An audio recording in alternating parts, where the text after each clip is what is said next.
Hey guys, it's Amanda. Welcome back to my channel. Today's video is just going to be sort of a quick cut and dry review of a couple of brush pens that I purchased recently on Amazon. I'm just going to sort of compare and contrast them, tell you what I like, what I don't like, and kind of how they stand up to my all-time favorite brush pen, which is the Pentel Pocket Brush. And I thought that this would be helpful for you guys. These were both very inexpensive. I got these off of a recommendation from one of Juicy Ink's videos. If you guys don't know her, I will link the video that she mentioned these in down below, and I will also link where I purchased both of these. They were from Amazon. Amazon has been a pretty interesting place for me this year as far as art supplies is concerned. I found some really good things on there, and I thought I would pass along the knowledge. So just to start out, I don't know what a lot of the writing on either of these pens means, so that'll be interesting, and I will just try and provide as much information as I can in the description bar down below. But let's take a look at both of these pens, and I am going to sort of be comparing them in my sketchbook so you can see how they perform.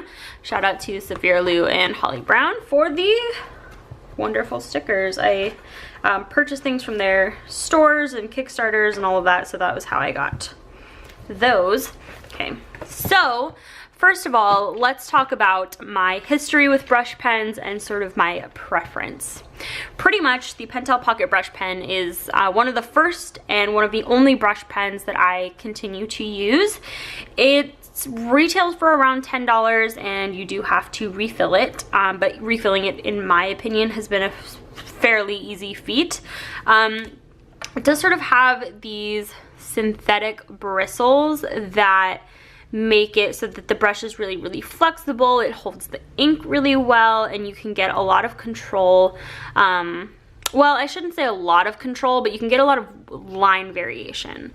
I wouldn't say it's super easy to control, so you kind of do have to get a little bit used to it. But just to kind of give you an example of the line flexibility, my pen is a little dry if you couldn't tell.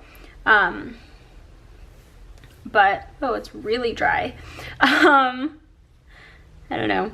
So you can see you can get really fine lines, kind of thicker lines, and you can just get a very wide variety of strokes. With this pen in particular, and because of the brush like bristles, working slow is going to give you a much more opaque line, and working quickly is going to give you those gaps and give you a lot of texture.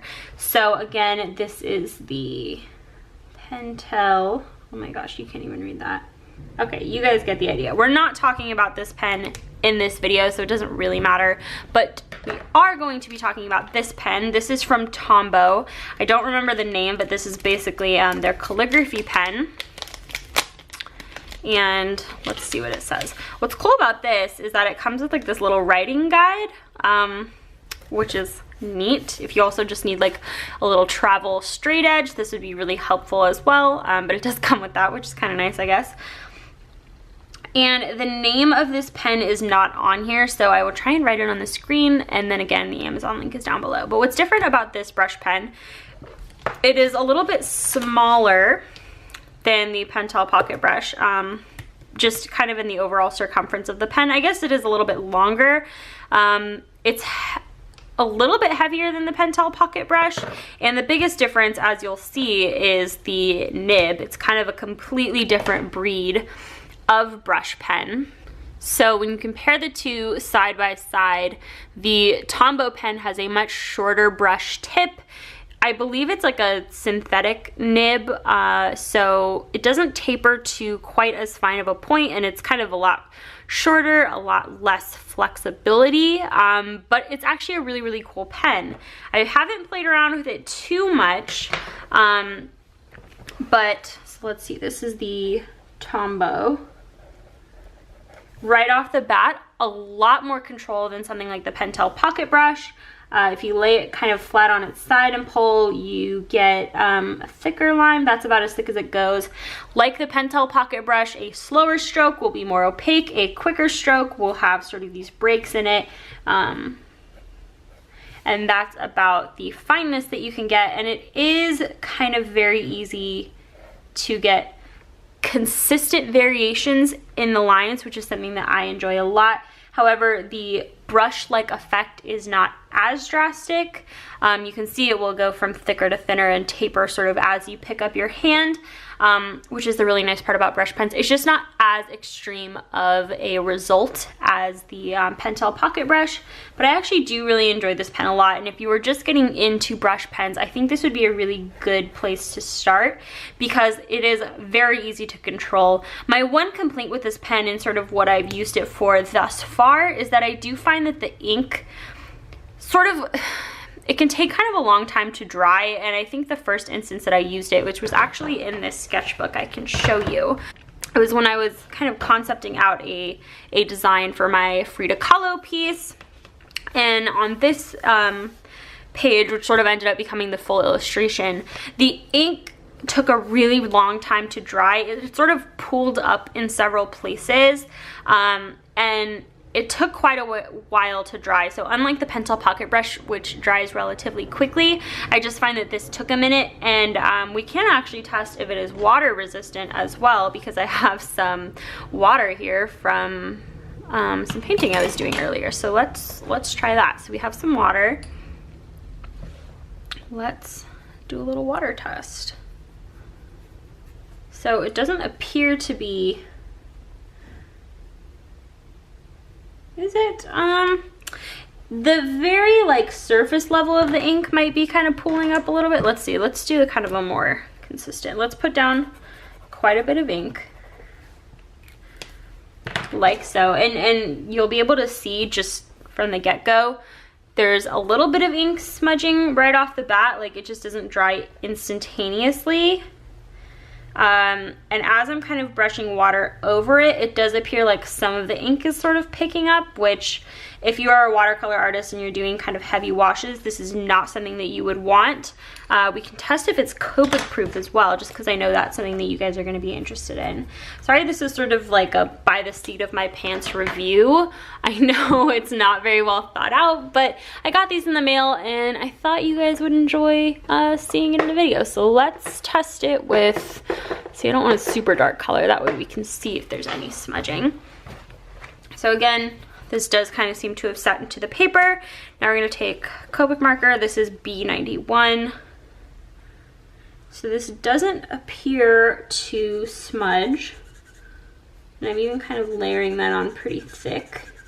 And this was just applied to the paper. Let's see, I would say, no, I'd actually really say it doesn't appear to be smudging at all. So that's a really promising feature about this pen, and I do think it is pretty versatile. And like I said, for those of you that are beginners and you're just getting into brush pens, I think this would be a really good place to start. It's not very expensive, and you do get a good amount of control with it. So if you're transitioning from fine liners to brush pens, this is a really good place to start. Next, I want to talk about this pen, and this is by the brand Pilot. Again, this does not have the name in English, so I don't know exactly what pen this is, and I will write it on the screen and have it in the description bar down below. But what's cool about this pen is that you have two sides. And these nibs are much more similar to the Tombow pen, so I'm not really directly trying to dupe the Pentel Pocket Brush pen here. What I'm trying to do is give you kind of a grounds for comparison, because I know a lot of you use the Pocket Brush pen and you have it, or you've seen reviews, you've kind of heard it. And this is just sort of a way to compare it to that pen, not necessarily offer you a replacement. But you have a black brush nib and then you have a gray brush nib. They're kind of the same size, same deal, and that does offer you a little bit of versatility. So just to kind of swatch these out for you, this is the Pilot pen, and this is what the gray looks like. And I'll kind of do a heavier swatch and again kind of just give you an idea of the versatility. Oops, I don't know why I did that for that side. Guys, I don't know. I'm all over the place lately. And you can get, again, thick strokes, thin strokes. It's got a very similar feel to the Tombow pen, and I think a lot of you guys will appreciate that. Again, I think, oh, this one smudges quite a bit too, actually. if you don't kind of give it a minute to set into the paper. One other thing that I want to note that I'm kind of noticing now that I'm kind of showing you all three, the Tombow and the Pilot pen don't have a super black ink. It sort of shows up on this paper, which is a mixed media paper, as like a dark gray. The Pentel Pocket Brush Pen does show up a little bit more black. So if that's something that you're really wanting and you're wanting a super black ink, that's something to keep in mind. Let's do a quick water test for the black side of the pen. Ooh, lots of smudging. So if you're a watercolor artist or you're working with a lot of wet medium, this is not something that you're gonna want if you ink first before you paint, because as you can see, that's a lot of smudging. And the Pentel Pocket Brush Pen, I refill it with an ink that is waterproof, so it's not a major concern to me, but we'll do a water test with that too. Let me just give that a fair chance to kind of absorb, because I do know if you lay it on thick, that will kind of take a second to absorb into the paper.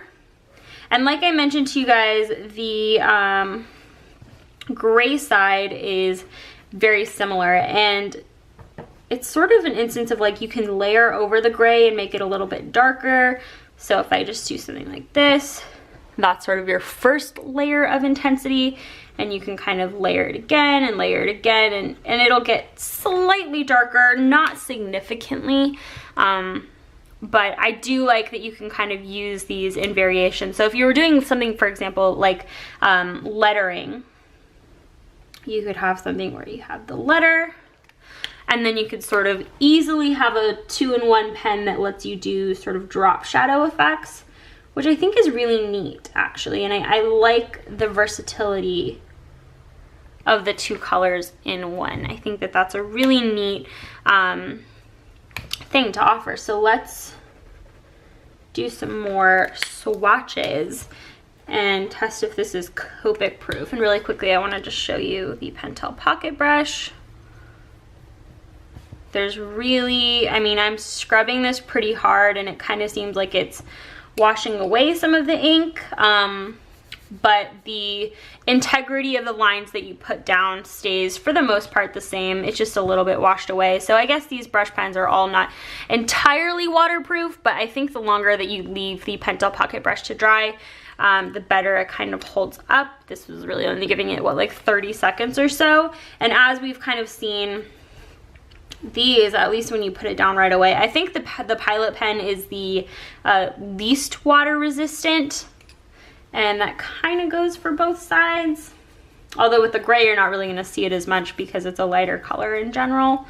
But I notice it more with the Pilot pen, even after kind of letting it sit and letting it dry, that is holds up less well to water. And the Tombow pen holds up pretty well, although you will get sort of a slight discoloration of the paper.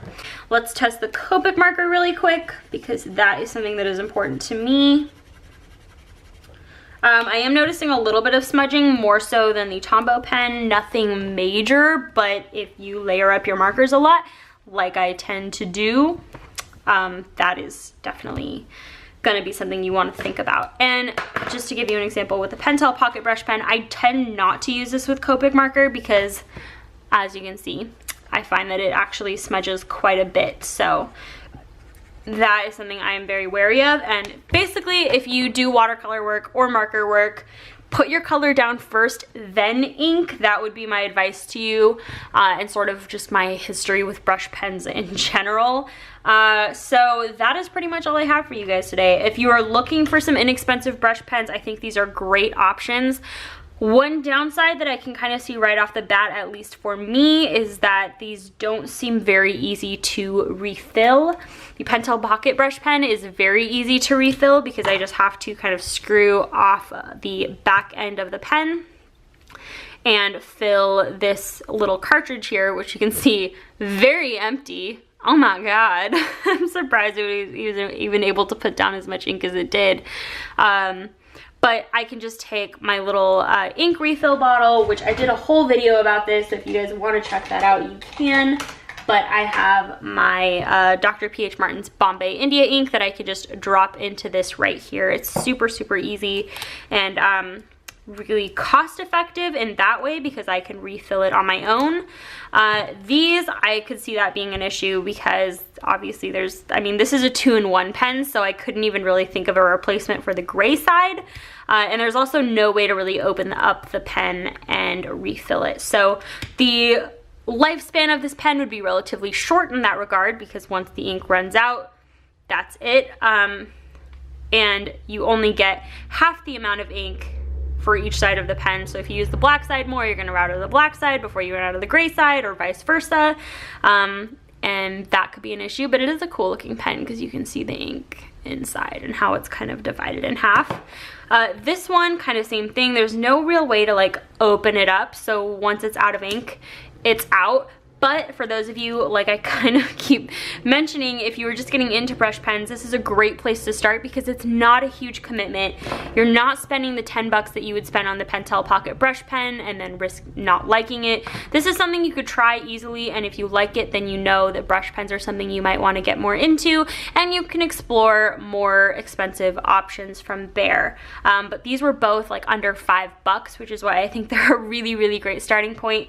And for the most part, I recommend them. I think that they're great for your sketchbooks. They're great for obviously adding dimension to your lines, and like I said, these two are perfect examples of places to start if you're transitioning from working with fine liners to wanting to work with brush pens, because I feel like the Pentel Pocket Brush, if you're used to very fine consistent lines, the Pocket Brush can be kind of an abrupt brush pen to start with, so I would kind of recommend these in that way too. But I'm kind of rambling on now.